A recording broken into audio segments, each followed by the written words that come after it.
It is weekend. We are so broke. There's no food in the house. But this man that I married is sitting there doing nothing about it. He keeps throwing a glance into the kitchen with puppy eyes asking where the food is because he's hungry. But what he forgets is, so is everyone else.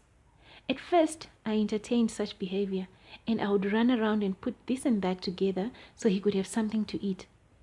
It then became a habit. Yes, you can tell me. I spoiled him. But do you know the man I'm talking about? The one whom you have to tell to move so you can clean the house? A broke man who sits around the house the whole time and still expects food to come from somewhere, have it prepared for him, whilst he just sits his lazy bones on the couch.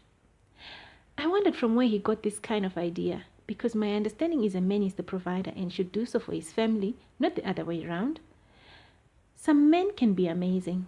They don't even ask where you got the money from to buy the food, they just eat it. How dumb is that?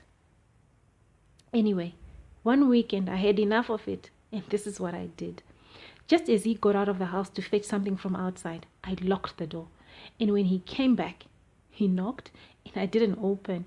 I told him through the kitchen window that the only time I was going to open the door was when he had food to cook in his hands. This man, twice my size, started making noise at the door, banging the door, making threats. He threw tantrums until our neighbors from the flat next door came to help. Though embarrassing as it was, I told them through the kitchen window that I wasn't going to open the door for a man with a brain, 2 hands and 2 feet to come in empty-handed, for we were starving in the house and he wasn't doing anything about it.